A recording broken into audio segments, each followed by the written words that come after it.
अलग से भी एक मैथ्स पेडागोजी का सेशन होगा, तब हम ये डिस्कस करेंगे। क्वेश्चन नंबर 48 देखिएगा, ये क्या कहता है question number 48, which of the following statements is not appropriate for mathematical task. यानी अच्छा ऐसा मत करिएगा कि मैथ्स अच्छा नहीं लगता तो पूरा छोड़ के आ जाओ मैथ्स, वो मत करना पेपर में, है ना। एटलीस्ट पेडागोजी क्वेश्चंस तो अटेम्प्ट करेंगे ना। समझते हैं, अगर हम बात करें कौन सी एक बात एप्रोप्रिएट नहीं है मैथमेटिकल टास्क के लिए, तो द प्रोबेबिलिटी दैट स्टूडेंट्स, वही सीडीपी वाली अंडरस्टैंडिंग लगनी है पेडागोजिकल क्वेश्चंस में, ज्यादातर क्वेश्चंस में। The probability that students become self confident in there, अभी हमने जो 2 क्वेश्चन किए हैं इसमें, उसमें से एक क्वेश्चन आया है जो वैन हील के मॉडल वाला है, अदरवाइज अंडरस्टैंडिंग बेस्ड क्वेश्चन है ज्यादातर। तो 15 में से मुश्किल से 2-3 क्वेश्चन ऐसे होंगे जिनके लिए आपको मैथ्स की अलग से कोई दुनिया समझ नहीं होगी। समझ पा रहे हो ना। पोल में आंसर दे दो, चैट में नहीं। हाँ सही है, कोई बात नहीं, जहां मन करे वहां दो आंसर, बट पोल में दोगे तो अच्छा है।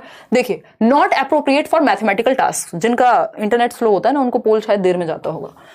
समझते हैं कौन सी एक बात मैथमेटिक्स के लिए सही नहीं है। The probability that students become self confident in their ability to tackle difficult problems, ये बात तो बिल्कुल सही है कि बच्चे समस्याओं को डील करने में, चुनौती के प्रति क्या बन जाए, कॉन्फिडेंट बन जाए। ये तो अच्छी बात है, आत्मविश्वास आए उनमें। पूछा है क्या गलत है, सही नहीं पूछा, सही तो ये है ही। बी ऑप्शन है, if the mathematical work is difficult then it can not keep the students engaged. यानी अगर मुश्किल है, गणित का कार्य कठिन है, तो बच्चों को संलग्न रहना पॉसिबल ही नहीं है। तो आसान तो कुछ भी नहीं है। सीडीपी आधे से ज्यादा लोगों को, जब भी लेट्स लर्न जब तक ज्वाइन नहीं किया था, ऐसा बहुत बार मुझे सुनने को मिलता है कि ये सब्जेक्ट तो हमें समझ ही नहीं आता था। या मेरा कजन है, अभी मैं गांव गई थी, वो खुद बोल रहा था, दीदी ये तो सर के ऊपर से जाता था, लोग इससे इतना डरते थे बीएड में, और मुझे इतने मजे से समझ में आता है जब से सेशन देखता हूं। तो ये क्या हुआ, डिफिकल्ट तो ऐसे तो हर एक सब्जेक्ट डिफिकल्ट है, आपके पढ़ाने में फिर वो बात नहीं है अगर डिफिकल्ट लग रहा है तो if the mathematical work is difficult then it can not keep the students engaged. ऐसा नहीं है कि इसको एंगेज नहीं रखा जा सकता, डिफिकल्ट चीजों को भी समझाया जा सकता है। ठीक, तो ये गलत है। बाकी के दोनों ऑप्शन चेक करेंगे। Mathematical task should encourage students to become autonomous learners, यानी अपने आप वो सीखते जाएं, सेल्फ लर्निंग हो। ठीक है। Mathematical operations should provide flexibility to explore alternative ways to solve a problem, कि और डिफरेंट तरीके क्या हो सकते हैं प्रॉब्लम सॉल्व करने के। बात तो सही है, तो बी ऑप्शन ही गलत है, इसीलिए बी ही सही है, क्योंकि पूछा ही गलत था। क्वेश्चन नंबर 49 देखिएगा फटाफट से। Which skill is expressed in the following statement which will help the child to understand the quantization? कोई बात नहीं, ज्यादा बोल के ना जुबान फिसल रही है। क्वांटाइजेशन क्या है, प्रमात्रीकरण। बेसिकली क्वांटिटी ऑफ ऑब्जेक्ट्स को समझने की क्षमता की बात हो रही है। तो ये क्वांटाइजेशन की जब हम बात कर रहे हैं, तो द चाइल्ड, अच्छा 2 बार लिख दिया, the child mentally includes 1 in 2, 2 in 3, 3 in 4, 4 in 5, so and so forth। तो ये इक्वालिटी है, हायरार्किकल इंक्लूजन है, क्या है ये? देखो इसका सिंपल सा मतलब है, जब बच्चा ये सीखेगा, मान लीजिए ये क्या कुछ सामने है मेरे, मान लो ये पेन है, तो ये एक पेन है, तो 1 is 1, ठीक है। जब हम 2 की बात कर रहे हैं, तो 2 का मतलब क्या है कि एक इसमें अपने आप ही इंक्लूडेड होगा पहले से, है ना। 2 का मतलब है एक इसमें, इसके अंदर ही एक आ जाएगा, समाहित होगा एक। जब हम 3 की बात करेंगे तो सोचेंगे 2 इसके अंदर आएगा ही आएगा।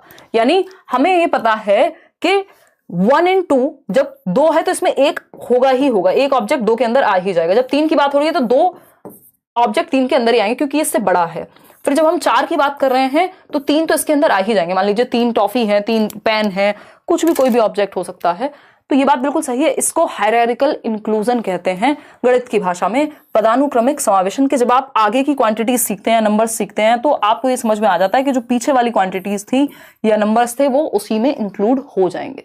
तो ये एक फैक्चुअल क्वेश्चन है। ये दूसरा क्वेश्चन है वैन हील के बाद, जिसमें मैथमेटिकल कॉन्सेप्ट लगा है, जिसको आप डायरेक्ट पेडागोजी से सॉल्व नहीं कर पाते। बी ऑप्शन हायरार्किकल इंक्लूजन कहेंगे। क्वेश्चन नंबर 50 देखिए, हम देखेंगे कि कितने क्वेश्चंस हैं जो जिसके लिए अलग से पढ़ना पड़ेगा। Which of the following is the most appropriate strategy, यानी सबसे बेहतर strategy to introduce the concept of fractions. ये हर बार आता है, ये फिक्स्ड है क्वेश्चन कि मैथमेटिक्स को पढ़ाने में कौन सी गलती नहीं करनी है, फ्रैक्शन पढ़ाने का बेस्ट तरीका, वैन हील, ये फिक्स्ड क्वेश्चंस है, इनको दुनिया में कोई नहीं हिला सकता। तो अगर फ्रैक्शन पढ़ाने के लिए बेहतर तरीके की बात करें तो मैं एक वर्ड में भी आपको बता सकती हूं, बट फिर भी हम 4 ऑप्शन देखेंगे और आप जवाब देंगे। बी ऑप्शन 44% लोग कह रहे हैं। कई लोग तो डर के मारे सो गए मैथ्स देख के। देखिएगा, posing a word problem on fractions. Word problem addition और सब्ट्रैक्शन के लिए, जोड़ घटाने के लिए ठीक होती है। शोइंग अ पिक्चर चार्ट, इससे भी बेहतर तरीका है स्ट्रिप्स को यूज करना, है ना। वो जब आप एक पेज है मान लीजिए तो उसको कट करके आप दिखा रहे हैं कि ये 1 है, ये 1/10 हुआ, ये 1/4 है, ये 1/3 है, तो स्ट्रिप्स के थ्रू सबसे ज्यादा बेहतर होगा और एक्टिव होगा बच्चा। Paper folding activities with symmetrical rectangular strips and circular cutouts. ठीक, तो ये पेपर स्ट्रिप्स का यूज, ये बिल्कुल सीधे सीधे क्वेश्चंस हैं जो आपके दिमाग में बैठे होने चाहिए जब फ्रैक्शंस की बात हो रही है। पेपर स्ट्रिप्स या जहां पे भी बच्चा ज्यादा एक्टिव है वो बेहतर है। क्वेश्चन नंबर 51 देखिए, मैथ्स में भी पूछा है इन्होंने, ये असर्शन वाला क्वेश्चन। कहा है कि एक असर्शन है और एक रीजन है, यानी एक स्टेटमेंट है, कथन है और उसका तर्क है। बताइए कौन सा सही है। बेसिक मैथमेटिकल अंडरस्टैंडिंग लगेगी आपके यहाँ पे।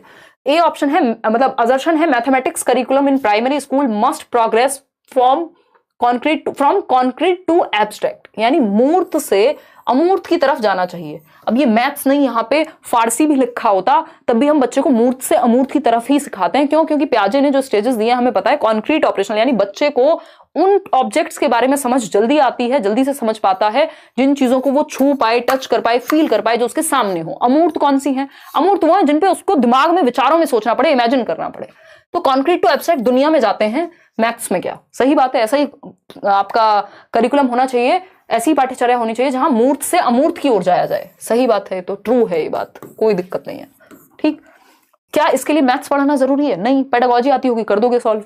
रीजन क्या है? Primary class students start doing mathematics without thinking, यानी जो प्राथमिक कक्षा के बच्चे होते हैं वो बिना सोचे समझे गणित करना शुरू कर देते हैं। क्यों भैया? उनमें दिमाग नहीं है, सोचते हैं, समझते हैं अगर आप समझाएंगे तो ये फॉल्स हो गया। तो आंसर कौन सा सही है? A is true but R is false. C option is the right answer. कितने लोग सही दे पाए? बहुत ही कम लोग सही दे पाए, सिर्फ 35% लोग सही दे पाए। ये इसमें ए से इतना प्यार क्यों है आप लोगों को? ये जब दिखता है बोथ ए एंड आर तो दोनों को मान लेते हो हैं, ये बड़ा गड़बड़ मामला है। आगे बढ़ेंगे, क्वेश्चन नंबर 52 देखिएगा एक बार। क्वेश्चन नंबर क्या है?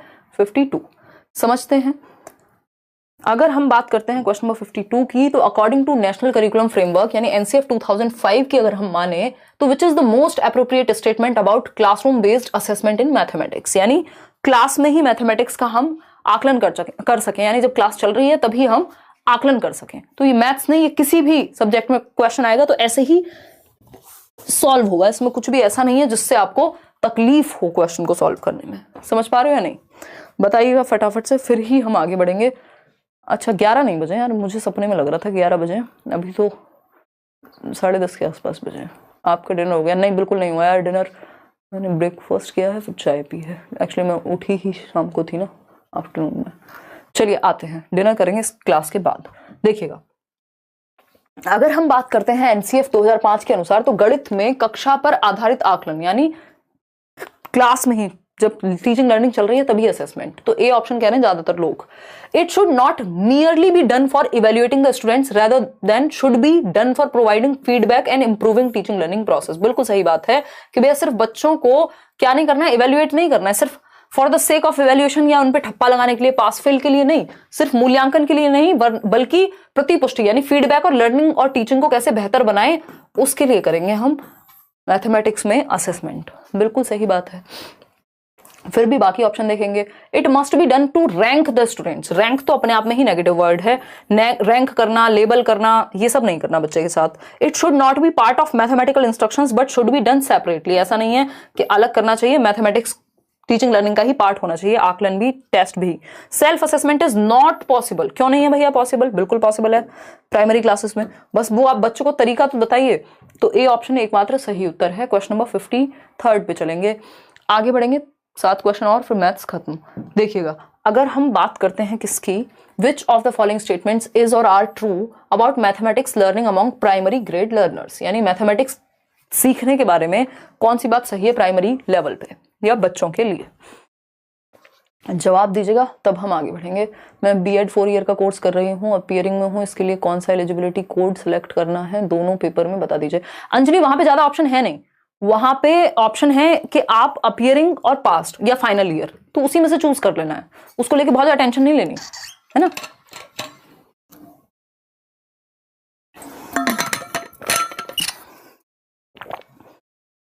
देखिएगा, अगर मैं बात करूं तो पूछा है कौन सी एक बात सही है मैथमेटिक्स के बारे में प्राइमरी लेवल के बच्चे के लिए?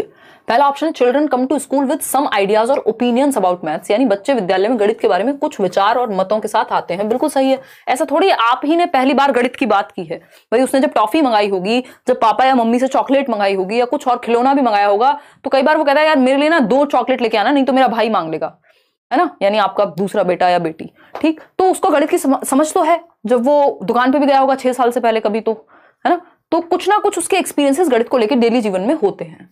ये बात तो सही है। बी ऑप्शन है चिल्ड्रंस व्यू और opinions about mathematics before coming to school are inconsistent with school mathematics. ऐसा नहीं है कि विद्यालय आने से पहले गणित के बारे में जो भी विचार हैं या मत हैं वो गणित के स्कूली गणित के हिसाब से असंगत होते हैं। क्यों भैया, वो तो रियल लाइफ के ही तो हैं।